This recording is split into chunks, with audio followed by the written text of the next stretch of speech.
Imagine um homem que desafia sozinho um império corrupto, proclama uma seca devastadora com apenas uma palavra. Faz fogo descer do céu diante de centenas de inimigos e, mesmo assim, é encontrado dias depois escondido numa caverna, desejando a morte. Quem era esse homem tão contraditório e poderoso ao mesmo tempo? Que força interior movia esse profeta capaz de abalar os céus e a terra? Elias, o tisbita, surge como uma tocha em meio à escuridão espiritual de Israel, um homem levantado por Deus em um dos momentos mais sombrios da história da nação, um tempo dominado pela idolatria, corrupção e perseguição religiosa. Elias aparece repentinamente em 1 Reis 17:1, sem genealogia, sem linhagem sacerdotal, sem introduções formais, apenas Elias, o tisbita dos moradores de Gileade. Essa entrada repentina já aponta para o estilo do profeta, direto, imprevisível, implacável. O nome Eliau em hebraico significa "O Senhor é o meu Deus". E essa verdade é o coração de toda a sua missão. Em um tempo em que Israel havia trocado a adoração ao Deus vivo pelos ídolos de Baal e Aserá, Elias é um sinal vivo da fidelidade divina, chamando seu povo de volta. Seu primeiro ato profético foi ousado.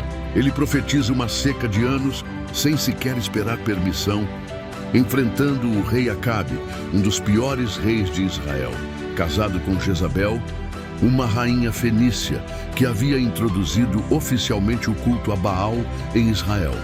O que poucos percebem é que Baal era considerado o deus da chuva e da fertilidade. Assim, ao declarar uma seca, Elias estava desafiando diretamente o coração da religião pagã dominante. Se Baal é Deus, que mande chuva. Mas não houve uma gota sequer até que Elias orasse novamente.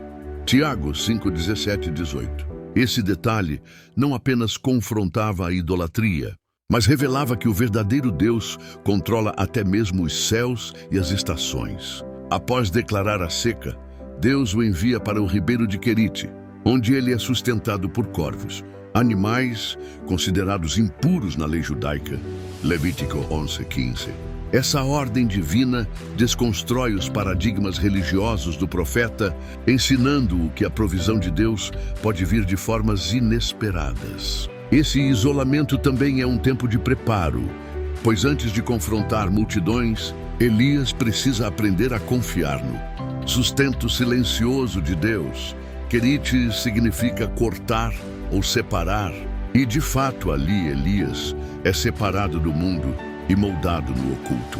Quando o ribeiro seca, Deus o envia a Sarepta, fora de Israel, para ser sustentado por uma viúva estrangeira.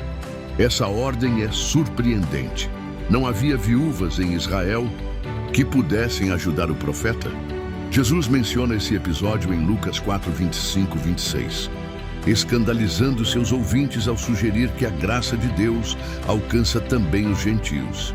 A história da viúva de Sarepta não é apenas uma lição de fé e provisão milagrosa, mas uma denúncia contra a falta de fé em Israel. A farinha que não acaba e o azeite que não falta simbolizam a suficiência da palavra de Deus diante da escassez humana. Mas o milagre vai além. O filho da viúva morre e Elias clama a Deus com intensidade, trazendo-o de volta à vida. Esse é o primeiro registro bíblico de uma ressurreição e marca Elias como um profeta com autoridade sobre a morte. A oração que ele faz é sincera e quase acusatória.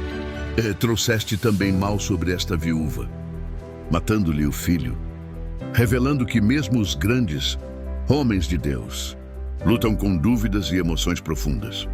No entanto, sua súplica é atendida.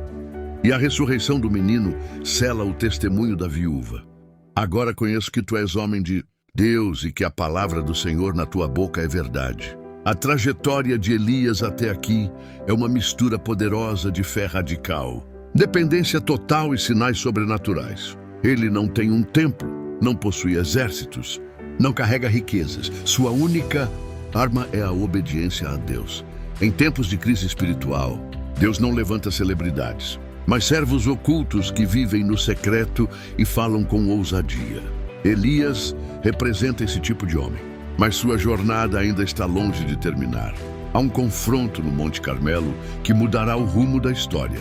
E antes disso, uma crise interior que revelará outra dimensão desse profeta de fogo. O silêncio que precede a batalha no Monte Carmelo é denso como uma nuvem prestes a desabar. Por 3 anos e meio, a terra gemeu sob a seca profetizada por Elias. A fome corroía os lares, os campos estavam rachados e o povo começava a questionar os deuses que adorava. Foi nesse contexto que Deus ordena: vai, apresenta-te a Acabe, porque darei chuva sobre a terra.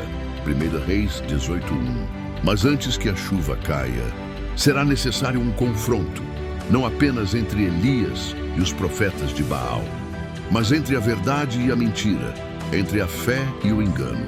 A cena no Monte Carmelo é uma das mais dramáticas da Bíblia. Elias, sozinho, enfrenta 450 profetas de Baal e mais 400 profetas de Aserá, apoiados por Jezabel e adorados pelo povo. 1 Reis 18:19. O povo dividido assiste em silêncio. Elias lança o desafio: até quando cocheareis entre 2 pensamentos? Se o Senhor é Deus, seguiu. E se Baal, seguiu. 1 Reis 18:21. A palavra hebraica para cocheais é passash, que também pode significar saltar de um lado para o outro, como alguém indeciso, instável. Elias denuncia uma fé oscilante, que tenta agradar a Deus e aos ídolos ao mesmo tempo. O desafio é simples, mas letal. Os profetas de Baal deveriam clamar ao seu Deus, e Elias clamaria ao Senhor. Aquele que respondesse com fogo, esse seria o verdadeiro Deus. Os profetas de Baal clamam desde a manhã até o meio-dia. Dançam, se cortam, gritam. Elias os observa e começa a zombar. Clamai em altas vozes, porque ele é Deus. Ou está meditando, ou ocupado, ou de viagem. 1 Reis 18:27. O texto hebraico sugere ironia, afiada.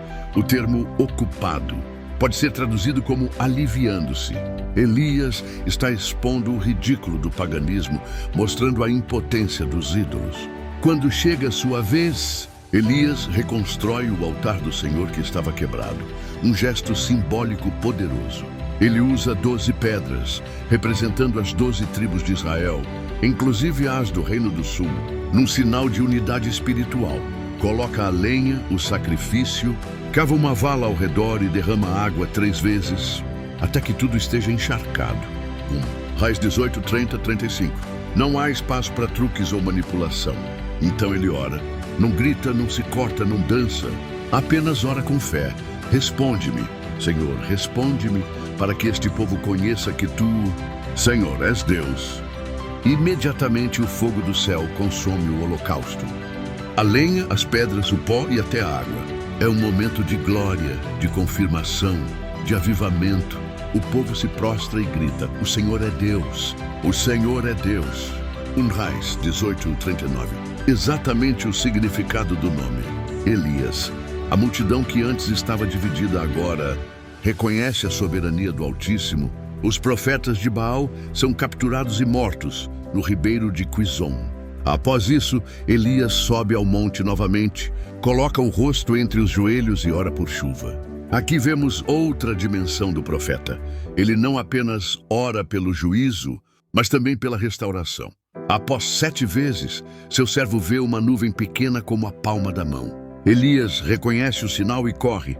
Literalmente supera a carruagem do rei, até Jezreel, impulsionado pelo Espírito do Senhor. 1 Reis 18:46. Mas logo após essa vitória impressionante, a narrativa toma um rumo inesperado. Jezabel, ao saber do massacre dos profetas de Baal, envia um recado a Elias, ameaçando sua vida. E o profeta que fez fogo descer do céu foge. Vai até Berseba, deixa seu servo. Caminha um dia pelo deserto. Senta-se debaixo de um zimbro e clama: já basta, ó Senhor. Toma agora a minha vida. 1 Reis 19:4. Como entender tamanha queda emocional? Elias não teme o exército, mas desmorona diante da ameaça de uma mulher. É aqui que percebemos que mesmo os grandes heróis da fé são vulneráveis. O zelo pelo Senhor, o peso da missão, a solidão do profeta, Tudo isso o consumia. Deus, no entanto, não o repreende. Envia um anjo para alimentá-lo 2 vezes. O pão e a água sustentam Elias por 40 dias até o monte Horebe, o mesmo Sinai onde Moisés recebeu a lei. Ali, numa caverna, ele se refugia. E ali Deus se revela, mas não como antes. Nem no vento impetuoso, nem no terremoto. Nem no fogo, mas num sussurro suave e delicado. O Reis 19:12. O texto hebraico diz Kol Demamadaka, uma expressão quase impossível de traduzir, que significa algo como a voz de um silêncio fino. É uma revelação profunda. O Deus que envia fogo também fala no silêncio. Essa experiência redefine o ministério de Elias. Deus o comissiona novamente. Ungir Hazael como rei da Síria, Jeú como rei de Israel e Eliseu como profeta em seu lugar. Elias precisava saber que ele não era insubstituível, que a obra é de Deus, não do homem. E mais, Deus revela que ainda existem 7.000 em Israel, que não se curvaram a Baal. Elias pensava estar sozinho, mas havia um remanescente fiel. Essa verdade precisa ser redescoberta pela igreja em tempos de apostasia. Ainda há joelhos que não se dobraram, ainda há esperança. A caminhada de Elias chega ao seu clímax, não em uma morte comum, mas em uma ascensão gloriosa. Depois de treinar Eliseu e cumprir sua missão profética, o Senhor prepara a partida de Elias de uma forma única e espetacular. Em 2 Reis 2, somos levados a acompanhar os últimos momentos do profeta na terra. Ele caminha com Eliseu desde Gilgal até Betel, depois Jericó e finalmente até o Jordão. Em cada lugar, profetas tentam convencer Eliseu a se despedir, mas ele insiste em seguir seu mestre até o fim. Há aqui um simbolismo profundo. Elias repassa os marcos espirituais da jornada de Israel, como se revisitasse a caminhada da nação desde o Êxodo.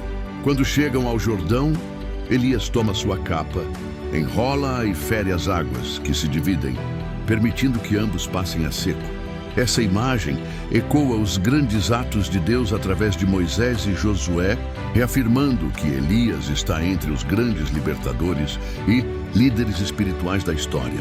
Ao cruzar o rio, Elias pergunta a Eliseu: "Pede o que queres que eu te faça, antes que seja tomado de ti." 2 Reis 2:9.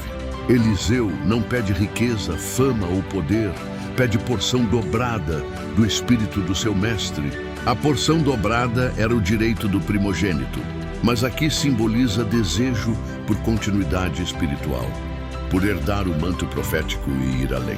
Elias não pode garantir isso. Só Deus pode. Mas diz que se Eliseu o vir sendo levado, isso lhe será concedido. De repente, um carro de fogo e cavalos de fogo os separam, e Elias é levado ao céu num redemoinho. É uma das 2 únicas pessoas nas Escrituras que não experimentam a morte física. A outra é Enoque. Esse momento extraordinário mostra que Elias não era apenas um profeta do Antigo Testamento, ele era um prenúncio escatológico, uma figura que ultrapassa o tempo. Sua partida aponta para a glória futura dos que caminham com Deus. E sua vida é um testemunho de que a fidelidade no secreto é lembrada na eternidade. Eliseu rasga suas vestes em sinal de luto, mas ao pegar a capa de Elias e voltar ao Jordão, repete o gesto do seu mestre. Fere as águas e elas se abrem. O espírito de Elias repousa sobre ele. Isso mostra que o verdadeiro legado espiritual não está em prédios, livros ou títulos, mas no derramar de uma vida em outra. Elias havia formado um sucessor e agora sua influência se multiplicaria. Mas a história de Elias não termina ali. Séculos depois, ele ressurge misteriosamente no Novo Testamento. Ele aparece ao lado de Moisés na transfiguração de Jesus, Mateus 17:1-3, representando os profetas assim como Moisés representa a lei. Ambos conversam com Cristo sobre sua morte e ressurreição. O que isso revela? Que o ministério de Elias transcende seu tempo. Ele aponta para o Messias, prepara o caminho do Senhor e participa da revelação gloriosa do reino. Jesus mesmo relaciona Elias a João Batista, dizendo que Elias já veio. Mateus 17:12-13. João, com vestes de pelos, vida no deserto, confrontos com reis e chamada ao arrependimento, veio no espírito e poder de Elias. Lucas 1,17, mas Malaquias 4,5 profetiza que Elias viria antes do grande e terrível dia do Senhor. Isso tem feito muitos estudiosos e teólogos acreditarem que Elias retornará fisicamente no fim dos tempos, possivelmente como uma das duas testemunhas de Apocalipse 11, seja literal ou simbólica. Essa volta, a mensagem permanece. O ministério de Elias é um chamado à restauração, à separação do mundo, ao zelo ardente por Deus. Espiritualmente, Elias representa a voz que clama nos desertos da apostasia. Ele é o intercessor solitário que faz diferença. É o servo que ouve Deus no fogo e no silêncio. É o profeta que confronta reis, mas que também chora debaixo do zimbro. Sua vida nos ensina que os gigantes espirituais também enfrentam angústias, mas são sustentados por um Deus que vê, que fala, que envia anjos e que nunca abandona seus filhos, mesmo quando eles pensam estar sozinhos. Para os nossos dias, a vida de Elias traz aplicações profundas. Em tempos de relativismo e idolatria moderna, Deus ainda levanta Elias, homens e mulheres, que se recusam a se curvar aos ídolos do sistema. Pessoas que oram com fervor, que confrontam o erro com coragem, mas que também se quebram na caverna. O Senhor continua a falar, e muitas vezes sua voz virá não em trovões, mas no sussurro da intimidade. Aprender a ouvir essa voz é o segredo da restauração. Você pode estar enfrentando sua própria seca, seu Monte Carmelo ou sua caverna do desânimo. Talvez esteja pedindo que Deus envie fogo, mas Ele queira te falar no silêncio. Talvez ache que está só, mas há 7.000 que ainda não se dobraram. O manto ainda está passando.